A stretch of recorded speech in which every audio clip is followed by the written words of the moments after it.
In this video, we're going to tell an incredible story of how a Japanese office worker vanished on a mountainside, found weeks later in a death-like state, only to walk out of the hospital 50 days later completely unharmed.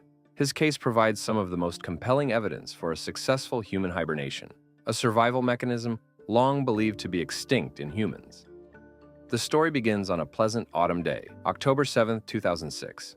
On the scenic slopes of Mount Rokkō, a popular hiking destination near Kobe, Japan, a 35-year-old civil servant named Mitsutaka Uchikoshi was enjoying a barbecue with his work colleagues. As the day wound down, the group made their way toward the mountain's cable car for the easy trip back down.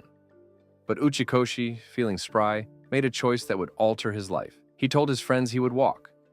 It was a simple decision, one made by thousands of hikers on that very mountain. But for him, it would lead to the edge of existence. Alone on the trail, he lost his bearings. As he tried to find his way, he slipped in a stream, and the fall was catastrophic. He felt a searing, immobilizing agony. He had broken his pelvis. Stranded in intense pain and completely alone, his ordeal had just begun. Uchikoshi's memory of what happened next is fractured, a defense mechanism of a mind and body pushed beyond their limits. He clearly recalled the first day, defined by the shock and the throbbing pain of his injury. He also had one final fleeting memory from the second day. He would later recount, "On the second day, the sun was out, I was in a field, and I felt very comfortable. That's my last memory. I must have fallen asleep after that." With that serene, almost peaceful final thought, Mitsutaka Uchikoshi disappeared from the conscious world. For the next 3 weeks, his fate was a mystery. A missing person report was filed, but as the days ticked by, hope evaporated. The math was simple and grim. Standard medical knowledge is clear. A person can survive perhaps 3 days without water. Uchikoshi was now lost in the wilderness, with no food and no water for more than 8 times that long. To everyone who knew him, and to any expert who could have weighed in, he was gone. Then, on October 31st, a full 24 days after he went missing, a mountaineer hiking through a remote part of Mount Rokkō made a discovery. It was the body of Mitsutaka Uchikoshi. By all initial appearances, he was dead. His body was cold to the touch. A check for a pulse yielded nothing. He seemed to be just another tragic statistic, a hiker who had succumbed to the elements. The scene was grim, the outcome seemingly obvious. The mountaineer called for help, expecting a recovery mission, not a rescue. When the first responders arrived, they confirmed the initial assessment. There was no discernible pulse, no sign of breathing. His body was stiff and frigid. Yet, as they prepared to move him, someone detected something that should have been impossible. Against all logic, against all medical understanding, there were the faintest signs of life. The mission instantly changed. In a frantic rush, the man who should have been dead was airlifted to the Kobe City General Hospital, leaving the rescuers on the mountain baffled and the world completely unaware that a medical miracle was unfolding. At the hospital's emergency unit, the medical team, led by Dr. Shinichi Sato, was confronted with a patient who defied explanation. The data they collected was shocking. Uchikoshi's core body temperature had plummeted to an astonishing 71 degrees Fahrenheit, or 22 degrees Celsius. A normal human body operates at 98.6 degrees or 36 degrees Celsius. A drop of this magnitude is almost always fatal. He was suffering from multiple organ failure, and tests confirmed he had experienced significant blood loss from the pelvic fracture. His metabolism, the sum of all the chemical processes that keep a body alive, had slowed to an almost complete standstill. The experienced emergency room staff was baffled. A patient in this condition, after 24 days of exposure and deprivation, should have had irreversible brain damage and widespread cellular decay. He should not have been alive. Yet, as they began the delicate and slow process of warming his body and treating his injuries, something incredible happened. Uchikoshi stabilized.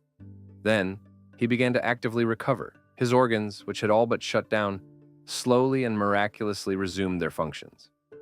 After 50 days of intensive hospital care, Mitsutaka Uchikoshi was discharged, having made what his doctors described as a full and complete recovery. The central question lingered, not just for the doctors, but for the global scientific community that was now watching. How did he survive? Dr. Sato and his team came to a revolutionary conclusion. They believed they had witnessed the first documented case of a human entering a prolonged state of hibernation. He fell into a state similar to hibernation, and many of his organs slowed, but his brain was protected, Dr. Sato explained to reporters. This was not just a simple case of severe hypothermia, which is typically a rapid and destructive process that damages organs and brain cells. Instead, it appeared Uchikoshi's body, sensing the catastrophic injury, the lack of sustenance, and the dropping temperatures on the mountain, which sometimes fell as low as 10 degrees Celsius, had initiated a controlled, protective shutdown. Dr. Sato was confident in this assessment, later stating, "I believe his brain capacity has recovered 100%. This theory electrified scientists. Professor Hirohito Shiomi, a hibernation expert from Fukuyama University, called the case revolutionary, provided the details were accurate. The process Dr. Sato described mirrored what is seen in hibernating animals like bears and chipmunks. These mammals enter a state of torpor, dropping their heart rate, breathing, and metabolism to survive long periods of cold and food scarcity. For decades, it was believed that primates, including humans, lacked this ability. It hinted that the genetic pathways for such a state might lie dormant within our own DNA, an ancient survival mechanism that can be triggered under the most extreme circumstances. Of course, the case was not without its skeptics. Experts were particularly puzzled by his survival for 24 days without water, which is generally considered a biological impossibility regardless of metabolic state. Mike Grocott, an intensive care specialist from University College London, called it an utterly extraordinary case, but was more circumspect about the prognosis, stating, "How they can say that he'll be completely unharmed, I'm not sure." Despite these questions, the outcome was undeniable.